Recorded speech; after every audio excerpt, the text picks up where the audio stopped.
sommes à Hossegor, au bord du golfe. C'est une maison basse consommation qui m'a été commandée il y a 2 ans, qui est utilisée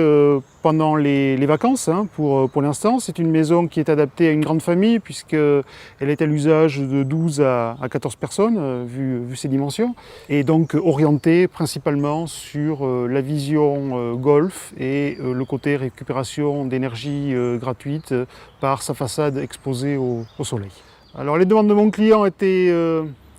disons, on avait un programme qui était assez contradictoire, puisque un terrain assez mal orienté, avec une vision côté nord. On sait très bien qu'en bâtiment basse consommation, on évite les ouvertures justement côté nord et on privilégie les ouvertures côté sud-est, sud-ouest, ce qui était assez difficile ici. Et on avait aussi une contrainte d'usage, puisque c'est un bâtiment qui est destiné principalement pour l'instant à des vacances, dont le but était d'avoir un bâtiment avec un coût d'entretien le plus réduit possible, d'où l'utilisation de matériaux qui ne nécessitent pas d'entretien. Par exemple des enduits teintés dans la masse ou des bardages qui semblent être en bois mais qui ne sont pas en bois, qui sont en béton additionné de fibres et peint avec une peinture époxy. Par rapport au programme, toujours dans le mode d'utilisation, une partie basse, c'est la construction en rez-de-chaussée qui est construite en briques monomures, des briques de 40, donc un matériau qui a une grosse inertie pour un usage en continu. En mode de chauffage et de ventilation qui associe ventilation double flux, donc avec récupération des calories, puis canadien, donc qui est un ouvrage qui permet de faire passer un flux d'air dans le sol, et ce flux d'air est réchauffé par la température du sol, donc un gain de calories pour le bâtiment. Une pompe à chaleur qui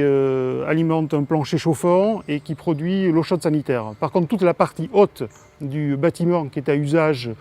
assez ponctuel et usage surtout au beau jour, lui est en ossature bois, donc avec une inertie quasiment nulle, et en mode de chauffage assez banal, qui est le convecteur électrique. Et qui convient parfaitement à cet usage-là, donc un mode de chauffage très rapide et pas d'accumulation de calories dans la structure du bâtiment, donc pas de perte de calories une fois que le week-end est passé et que l'on s'en va.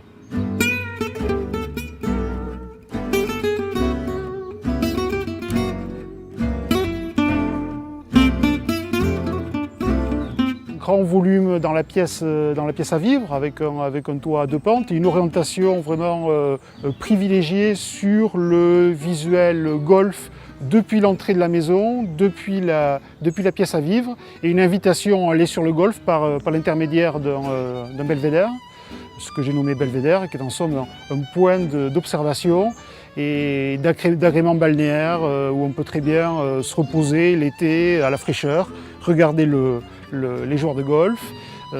prendre un apéritif ou lire un bouquin, enfin à chacun de voir. Et toujours ce souci d'avoir des effets de transparence et de faire rentrer l'extérieur dans le bâtiment et qu'il y ait un échange toujours entre le bâtiment et l'extérieur, intérieur-extérieur, extérieur-intérieur. La satisfaction, c'est déjà au départ de l'échange avec le client, c'est-à-dire la mise au point du programme. Donc un échange qui n'est pas basé sur des documents graphiques, ni sur quoi que ce soit de formel, ni des plans, ni rien, c'est uniquement des mots, des concepts. Donc grâce à ça, mise au point de scénarii de vie, de simulation, tout ça uniquement par des concepts, et après traduire ces concepts en forme, ce qui est la base de mon métier. Et donc un échange perpétuel à chaque étape du projet entre le client et l'archi, de façon à donner du sens à la production. Le client s'investit dans le